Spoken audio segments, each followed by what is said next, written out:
तो भारत और रूस की हालिया रणनीतिक साझेदारी ने वैश्विक मंच पर एक नया मोड़ ले लिया है, क्योंकि भारत ने अचानक अजरबैजान से कच्चे तेल का आयात रोक दिया है, जिससे बाकी की अर्थव्यवस्था पर गंभीर संकट के बादल मंडराने लगे हैं।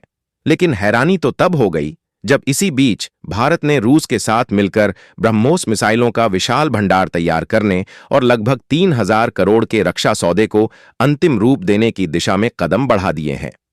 यह योजना न केवल भारत की सामरिक क्षमता को नई ऊंचाइयों तक ले जाएगी, बल्कि पाकिस्तान की चिंता भी बढ़ा रही है। पूरी खबर क्या है, आइए जानते हैं आज की इस वीडियो में। लेकिन आगे बढ़ने से पहले इस वीडियो को एक लाइक करके चैनल को सब्सक्राइब जरूर करें। दरअसल भारत और रूस एक बार फिर साथ मिलकर ब्रह्मोस मिसाइल का नया और ज्यादा ताकतवर वर्जन बनाने की तैयारी में है। इसकी वजह है ब्रह्मोस का शानदार प्रदर्शन, खासकर ऑपरेशन सिंदूर में, जहां इस मिसाइल ने पाकिस्तान और पीओके में बने आतंकी ठिकानों को सटीक निशाना बनाया था।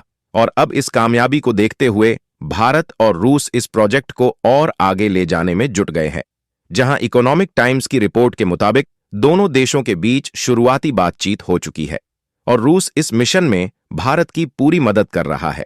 खास बात यह है कि इस नए और एडवांस वर्जन की ब्रह्मोस मिसाइल का उत्पादन उत्तर प्रदेश में बने एक नए कारखाने में किया जाएगा, जिसकी लागत करीब 300 करोड़ है। और इस फैक्ट्री का उद्घाटन 11 मई को रक्षा मंत्री राजनाथ सिंह और मुख्यमंत्री योगी आदित्यनाथ ने लखनऊ में किया था। बताते चले कि 80 हेक्टेयर में फैला यह plant Uttar Pradesh defence industrial corridor का हिस्सा है, जिसमें एक मेन यूनिट के साथ 7 सहायक यूनिट्स भी बनाई गई हैं, जिसका मकसद है भारत की मिसाइल बनाने की ताकत को और मजबूत करना और देश को आत्मनिर्भर बनाना। और देखा जाए तो ब्रह्मोस मिसाइल भारत और रूस की साझेदारी का एक शानदार उदाहरण है, जो दोनों देशों की मजबूत दोस्ती और तकनीकी ताकत को दिखाता है। और जिस फैक्ट्री में यह हथियार तैयार किए जाएंगे, यह फैक्ट्री सिर्फ हथियार बनाने की जगह नहीं, बल्कि मेक इन इंडिया और आत्मनिर्भर भारत जैसे बड़े अभियानों को भी नई रफ्तार देने वाली है। इस कदम से भारत न केवल अपनी सुरक्षा जरूरतों को खुद पूरा कर पाएगा, बल्कि विदेशों में भी मिसाइलों की सप्लाई कर सकेगा। और जैसे जैसे भारत में ब्रह्मोस मिसाइल का उत्पादन बढ़ रहा है, वैसे वैसे इसकी एक मिसाइल बनाने की लागत भी कम होती जा रही है। खासकर जब नए और ज्यादा स्वदेशी यानी भारत में बने कंपोनेंट्स का इस्तेमाल होने लगेगा, तो यह और भी किफायती हो जाएगा। जबकि इससे पहले ब्रह्मोस के कई अहम हिस्से रूस से मंगवाए जाते थे, जिससे खर्च बढ़ता था। लेकिन अब जब यह पार्ट्स भारत में ही बनने लगे हैं, तो लागत में बड़ी बचत हो रही है। और यह सब कुछ मेक इन इंडिया और आत्मनिर्भर भारत जैसे अभियानों की वजह से संभव हो पाया है, जिससे न सिर्फ भारत की रक्षा ताकत मजबूत हो रही है, बल्कि विदेशी तकनीक और सामान पर निर्भरता भी धीरे धीरे खत्म हो रही है। इसके अलावा ब्रह्मोस के उत्पादन के लिए नए कारखाने स्थापित होने से स्थानीय स्तर पर रोजगार के अवसर पैदा होंगे, जो कि अर्थव्यवस्था के लिए सकारात्मक संकेत है। खास बात यह है कि भारत अब ब्रह्मोस मिसाइलों का एक्सपोर्ट भी कर रहा है। ऐसे में प्रोडक्शन बढ़ने से भारत अधिक मिसाइलें एक्सपोर्ट कर सकेगा, जिससे देश की अर्थव्यवस्था को बढ़ावा मिलेगा और भारत एक प्रमुख रक्षा एक्सपोर्टर के रूप में उभरेगा। एक ब्रह्मोस मिसाइल बनाने में आने वाले खर्च की तो ब्रह्मोस मिसाइल का उत्पादन सिर्फ सेना के लिए हथियार बनाने तक सीमित नहीं है, बल्कि इससे देश के कई और उद्योगों को भी बड़ा फायदा हो रहा है।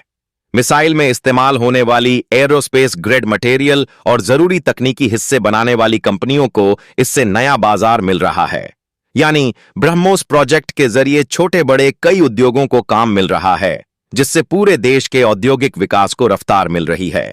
फिलहाल एक ब्रह्मोस मिसाइल बनाने में करीब 34 करोड़ खर्च होते हैं, लेकिन जैसे जैसे इसका उत्पादन बड़े पैमाने पर होगा और ज्यादा से ज्यादा पार्ट्स भारत में ही बनेंगे, तो इसकी कीमत में कमी देखने को मिलेगी।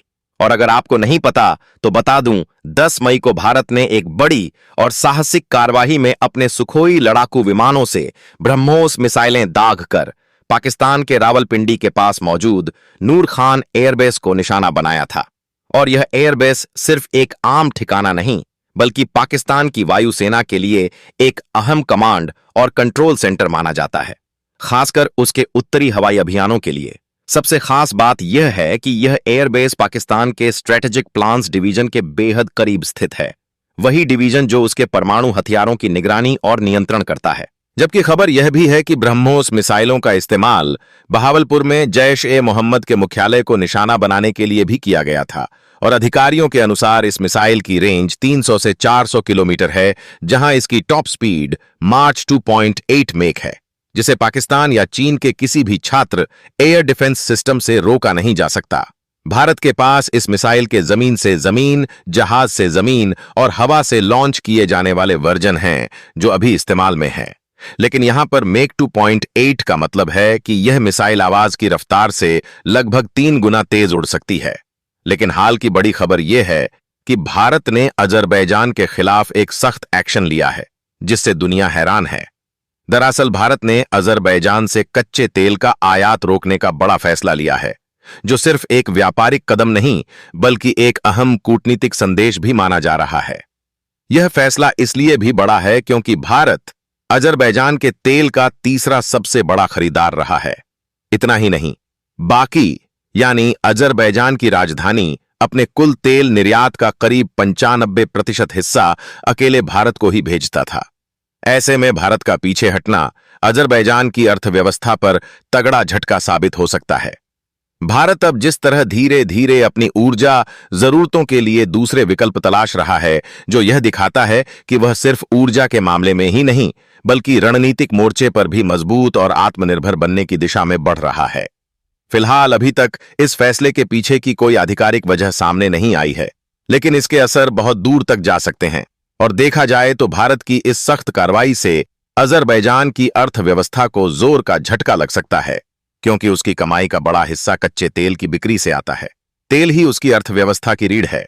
ऐसे में जब भारत जैसा बड़ा और भरोसेमंद खरीदार पीछे हटता है, तो सिर्फ उसकी आमदनी ही नहीं घटती, बल्कि उसकी अंतर्राष्ट्रीय साख और व्यापारिक रिश्तों पर भी बुरा असर पड़ता है।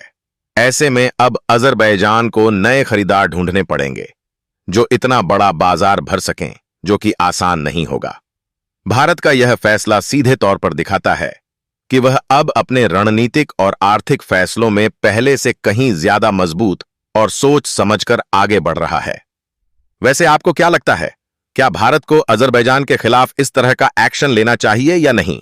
अपनी राय कमेंट में जरूर बताइए और इस वीडियो को एक लाइक करके अपने मित्रों तक शेयर जरूर करें, ताकि उन्हें भी जानकारी मिल सके। इसी तरह और भी नॉलेजेबल वीडियो देखने के लिए चैनल को सब्सक्राइब करके बेल आइकन को ऑल पर जरूर सेलेक्ट करें। जय हिंद।